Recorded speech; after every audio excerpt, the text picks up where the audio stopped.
ಒಂದು ಅಧಿಕೃತವಾಗಿ ಆದೇಶವನ್ನು ಡಿ ಕೆ ಶಿವಕುಮಾರ್ ಮಾಡಿದ್ದಾರೆ ಸರ್. ಇದು ಈ ಬೆಳವಣಿಗೆ ಹೇಗೆ ನೀವು ಗಮನಿಸ್ತೀರಿ ಸರ್? ಈಗ ನನ್ನ ವಿಚಾರನೇ ಗೊತ್ತಿಲ್ಲ ಏನಕ್ಕೆ ಮಾಡಿದ್ದಾರೆ ಅಂತ. ಅವರೇ ರಾಜೀನಾಮೆ ಕೊಟ್ಟಿದ್ದಾರೆ, ಮೈನಾರಿಟಿ ಅಧ್ಯಕ್ಷ ಆಗಿದ್ರು, ಅವ್ರು ರಾಜೀನಾಮೆ ಕೊಟ್ಟಿದ್ದಾರೆ. ಈಗ ನೀವು ಇದು ಹೇಳ್ತಾ ಇದ್ದೀರಾ, ನನ್ನ ವಿಚಾರ ಚೆಕ್ ಮಾಡಿ ಹೇಳ್ತೀನಿ. ಆಡಿಯೋಗಳು ವೈರಲ್ ಆಗಿದೆ ಅಂತ ಹೇಳ್ತಾ ಇರುವಂಥದ್ದು, ಪಕ್ಷ ವಿರೋಧಿ ಚಟುವಟಿಕೆ ಮಾಡಿದ್ದಾರೆ ಅನ್ನೋದು ನನ್ಗೆ ಗೊತ್ತಿಲ್ಲ ಅದು. ಆ ಲೆಟರ್ನಲ್ಲಿ ಬಹಳ ಸ್ಪಷ್ಟವಾಗಿ ಹೇಳಿದ್ರೆ ಆಂಟಿ ಪಾರ್ಟಿ. ಈಗ ನನ್ಗೆ ಗೊತ್ತೇ ಇಲ್ಲ ವಿಚಾರ, ನಾನು ಹೆಂಗೆ ಹೇಳಿ? ನಾನು ಈಗ ತಿಳ್ಕೊಂಡೆ ತಾನೇ ತಮ್ಮ ಮಾತಾಡಬೇಕು ಮಾಧ್ಯಮದಲ್ಲಿ. ನಾನು ಸುಮ್ಗೆ ಮಾತಾಡೋಕ್ಕಾಗ್ತದೆ. ಅದೇ ದಾವಣಗೆರೆ ವಿಚಾರಕ್ಕೆ ಸಂಬಂಧಪಟ್ಟಂತೆ ಅವರ ಮುಖ್ಯಮಂತ್ರಿಗಳ ರಾಜಕೀಯ ಕಾರ್ಯದರ್ಶಿ ಹುದ್ದೆಯಿಂದ ಅವರು ತೆಗ್ದಿದ್ದಾರೆ. ಅವರು ಅದಕ್ಕೆ ಅವ್ರ ಮನೆಗೆ ಹೋಗಿದೆ, ನಾನು ಸಮಾಧಾನ ಮಾಡಿ ಬಂದಿದ್ದೀನಿ. ಮೋಸ್ಟ್ ಸೀನಿಯರ್ ಲೀಡರ್ ಅವರು. ನನಗೂ ಎಲ್ಲ ಒಂದು ಕಡೆ ಅವ್ರು ಆಗಿರೋದು ನನಗೂ ನೋವಾಗಿದೆ. ಇಲ್ಲ, ಒಂದು ನಿಮಿಷ ಕಂಪ್ಲೀಟ್ ಮಾಡಕ್ಕೆ ಕೊಡ್ರಿ ಒಂದಾದರೂ. ಈಗ ನಸೀರ್ ಅಹಮದ್ ಮನೆಗೆ ಬೆಳಗ್ಗೆ ಹೋಗಿದೆ, ಅವರೇನೋ ಭಾಳ ತುಂಬ ಬೇಜಾರಲ್ಲಿದ್ದಾರೆ ಅಂತ ಗೊತ್ತಾಯಿತು.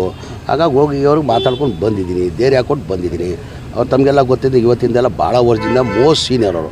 ನಮ್ಮ ಮುಸ್ಲಿಂ ಮೈನಾರಿಟಿದಲ್ಲಿ ಮೋಸ್ಟ್ ಸೀನಿಯರ್ ಯಾರಿದ್ದಾರೆ ಅಂದರೆ ಅದು ನಸೀರ್ ಅಹಮದ್ ಸಾಹೇಬರು ಮೋಸ್ಟ್ ಸೀನಿಯರಲ್ಲಿದ್ದಾರೆ. ಹಾಗಾಗಿ ಅವ್ರಿಗೂ ಎಲ್ಲ ಒಂದು ಕಡೆ ಮನ್ಸಿಗೆ ನೋವಾಗಿತ್ತು, ನಮಗೂ ನೋವಾಯಿತು. ಇಂಥವ್ರಿಗೆ ಹಿಂಗೆ ಆಗಿದೆ ಅಂತ ಮನ್ಸಿಗೆ ನೋವಾಗಿ ನಾನು ಹೋಗಿ ಸಮಾಧಾನ ಮಾಡಿ ಬಂದಿದ್ದೀನಿ. ನಾನು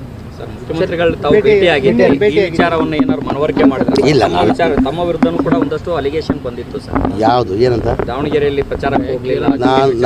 ನಾನು ಮುಂಚೆನೂ ಹೇಳಿದ್ದೀನಿ, ನನಗೆ AICC ಇಂದ ನನಗೆ ಸ್ಟಾರ್ ಕ್ಯಾಂಪೇನರ್ ಮಾಡಿಬಿಟ್ಟು ನನಗೆ ಕೇರಳದಲ್ಲಿ ಹಾಕಿದರು. ಆ್ಯಕ್ಚುಲಿ 7ನೇ ತಾರೀಕುವರೆಗೆ ಆಗಿದ್ರು. ಮನೆ ಮುಖ್ಯಮಂತ್ರಿಗಳು 3ನೇ ತಾರೀಕು 4ನೇ ತಾರೀಕಿಗೆ ಘೋಷಣೆ ಮಾಡಿದರು. ಜಮೀರ್ ಅವರು 5ನೇ ತಾರೀಕು ಬರ್ತಾರಂತ. ನಾನೇ ಸ್ವತಃ ವೇಣುಗೋಪಾಲ್ ಅವ್ರು ರಿಕ್ವೆಸ್ಟ್ ಮಾಡ್ಕೊಂಡು, ಸರ್ ಮನೆ ಮುಖ್ಯಮಂತ್ರಿಯಿಂದ ಘೋಷಣೆ ಮಾಡಿಬಿಟ್ಟಿದ್ದಾರೆ ಸರ್, ನಾನು ಹೋಗಲೇಬೇಕಾಗ್ತದೆ ಅಂತ ರಿಕ್ವೆಸ್ಟ್ ಮಾಡ್ಕೊಂಡು ನಾನು ಬಂದಿದ್ದೀನಿ. 5ನೇ ತಾರೀಕು ನನಗೊಂದಿನ ಪ್ರಚಾರ ಮಾಡೋಕ್ಕೆ ಹೇಳಿದ್ರು. 5ನೇ ತಾರೀಕು ಪ್ರಚಾರ ಮಾಡಿದ್ದೀನಿ. 6-7 ಬಾಗಲಕೋಟೆ ಇರಬೇಕಾಗಿದ್ದು 6-7 ಬಾಗಲಕೋಟೆಯಲ್ಲಿ ಮಾಡಿದ್ದೀನಿ. ಹಂಗೂ ಪ್ರೆಸ್ ಮೀಟ್ ಮಾಡುವಾಗ ನಾನು ದಾವಣಗೆರೆಯಲ್ಲಿ ಇನ್ನೂ ನನಗೆ ಅಗತ್ಯ ಇರೋದು 7ನೇ ತಾರೀಕು ಬರ್ತೀನಿ ಅಂತಲೂ ಹೇಳೋಗಿದ್ದೀನಿ. ನನ್ನ ಅಗತ್ಯ ಇದೆ ಕರೆದು ನಾನು ಬರ್ತಾ ಇದ್ದೆ. ಅವ್ರು ಏನು ಅದು ಕೇಳಿಲ್ಲ, ನಾನು ಹೇಳಿಲ್ಲ. ನಾವು ಯೂಶಲಿ ಹೆಂಗೆ ಹೋಗ್ತೀನಿ, ನಾವು ಪ್ರತಿ ಸಲ ಹೋಗ್ತೀನಿ, ಹಂಗೆ ಹೋಗಿದ್ದೀನಿ, ಮಾತಾಡ್ಕೊಂಡು ಬರ್ತೀನಿ. ಸರ್, ನಿಮ್ಮ ಕಡೆ ಏನು ತಪ್ಪಾಗಿಲ್ಲ. ಈಗ ಎರಡು ನಾವು ಗೆಲ್ತೀವಿ. ದಾವಣಗೆರೆನೂ ಗೆಲ್ತೀವಿ, ಬಾಗಲಕೋಟು ಗೆಲ್ತೀವಿ. UDF ಸರ್ಕಾರನೂ ಕೇರಳದಲ್ಲಿ ಬರ್ತದೆ.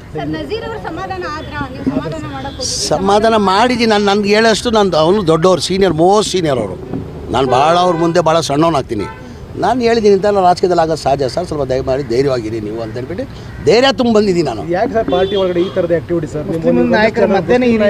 ಪರಸ್ಪರ ಬಹಿರಂಗವಾದ ಹೇಳಿಕೆಗಳನ್ನು ಕೊಡುವ ವಾತಾವರಣ ಯಾಕೆ? ಯಾರು ಏನು ಹೇಳಿಕೆ ಕೆಲವರು ಅಂದರೆ ಹೆಸರು ಹೇಳ್ಬೇಕು ತಾನೆ.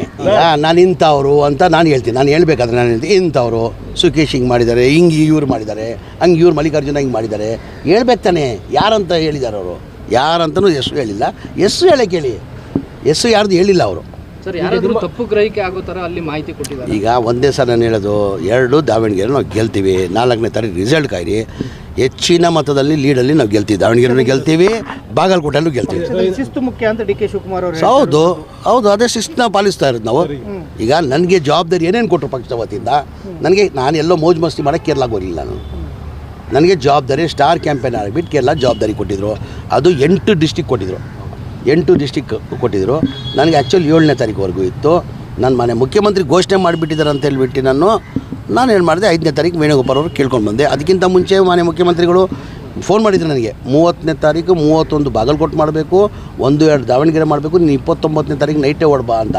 ನಾನು ವೇಣುಗೋಪಾಲ್ಗೆ ಹೇಳಿದೆ, ನಾನು ಈ ಥರ ಮನೆ ಮುಖ್ಯಮಂತ್ರಿಗಳು ಫೋನ್ ಮಾಡಿದ್ರು ಸರ್, ನಾನು ಹೋಗಬೇಕಾಗ್ತದೆ, 30ನೇ ತಾರೀಕು 31ಗೆ ಬಾಗಲಕೋಟೆ ಮಾಡೋಕ್ಕೆ ಹೇಳಿದ್ದಾರೆ, 1-2 ದಾವಣಗೆರೆ ಮಾಡೋಕ್ಕೆ ಹೇಳಿದ್ದಾರೆ ಸರ್, ಹೋಗ್ಬೇಕು. ಇಲ್ಲ, ನಾನು ಮುಖ್ಯಮಂತ್ರಿ ಜೊತೆ ಮಾತಾಡ್ತೀನಿ ಅಂತ ಮುಖ್ಯಮಂತ್ರಿ ಜೊತೆ ವೇಣುಗೋಪಾಲೇ ಮಾತಾಡಿದ್ದಾರೆ. ಇಲ್ಲ ಅಗತ್ಯ ಇದೆ ಅವರು 4ನೇ ತಾರೀಕುವರೆಗೂ ನಾನು ಕಳ್ಸೋಕ್ಕಾಗಲ್ಲ ಅಂತ ವೇಣುಗೋಪಾಲ್ ಮುಖ್ಯಮಂತ್ರಿಗೆ ಮಾತಾಡಿದ್ದಾರೆ.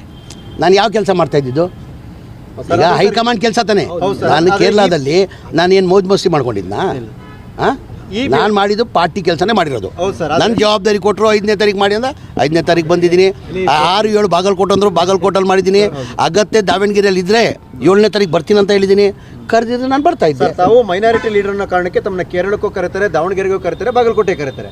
ಆದರೆ ತಮ್ಮನ್ನ ಎಲ್ಲೋ ಒಂದು ಕಡೆ ದಿ ವಿಲನ್ ಅನ್ನುವಂಥ ರೀತಿಯಲ್ಲಿ ಬಿಂಬಿಸುವ ಮಾಧ್ಯಮದಲ್ಲ ಸೃಷ್ಟಿ ಮಾಡ್ಕೊಂಡ್ರೆ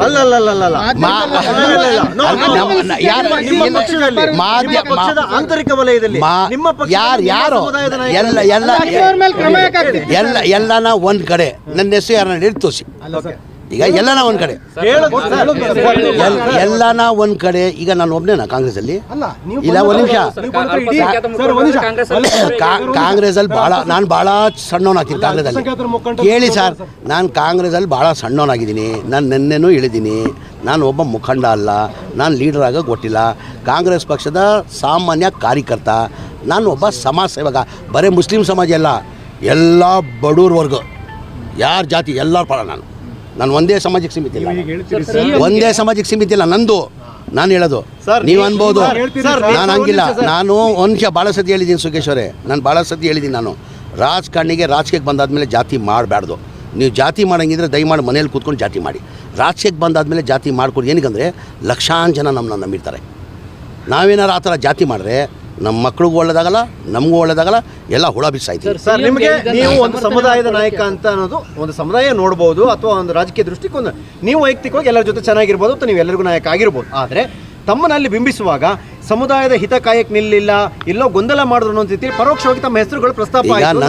ನಂದು ಹೆಸರು ಯಾರೂ ಹೇಳಿಲ್ಲ ನಾನು ಮೋಜ್ ಮಸ್ತಿ ಮಾಡ್ಕೊಂಡು ಕೇರಳದಲ್ಲಿ ಇರಲಿಲ್ಲ ಎಲ್ಲೋ ಹಾಲಿಡೇ ಟ್ರಿಪ್ಗೆ ನಾನು ಹೋಗಿಲ್ಲ ಚುನಾವಣೆ ಇದೆ ಅಂತ ನಾನು ಕಾಂಗ್ರೆಸ್ ಪಕ್ಷದ ಹೈಕಮಾಂಡ್ ಕೆಲಸ ಮಾಡಿರೋದು ಈಗ ನನಗೆ ತಮಿಳ್ನಾಡಿಗೆ ಹೋಗಿ ಹೇಳಿದ್ದಾರೆ ಶನಿವಾರ ಭಾನುವಾರ ತಮಿಳ್ನಾಡು ಹೋಗ್ತಾನೆ ಏನೋ ಈರೋಡ್ಗೆ ಹೇಳಿದ್ದಾರೆ ಆಮೇಲೆ ಹೊಸೂರು ಆಮೇಲೆ ಕೃಷ್ಣಗಿರಿ ಹೋಗೋಕೆ ಹೇಳಿದ್ದಾರೆ ಈಗ ಪ್ಲ್ಯಾನ್ ಮಾಡ್ತಾಯಿದ್ದೀನಿ ನಾನು ಒಂದು 3 ದಿನ ಹೋಗ್ಬೇಕಂತ ಪ್ಲ್ಯಾನ್ ಮಾಡಿದ್ದೀನಿ ಹೈಕಮಾಂಡಿಂದ ಸೂಚನೆ ಬಂದಿದೆ ಸಂಜೆ ದೆಹಲಿ ಹೋಗ್ತಾ ಇದ್ದಾರೆ.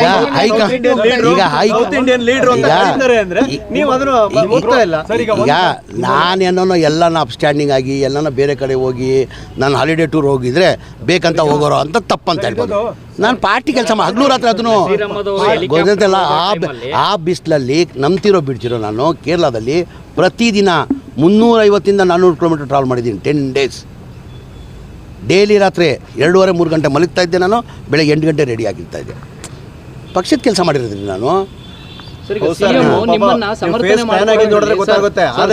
ಇಲ್ಲ ಈಗ ಮೊನ್ನೆ ಬಾಂಬೆ ಹೋಗಿ ಸರಿ ಮಾಡ್ಕೊಂಡು ಬಂದಿದ್ದೀನಿ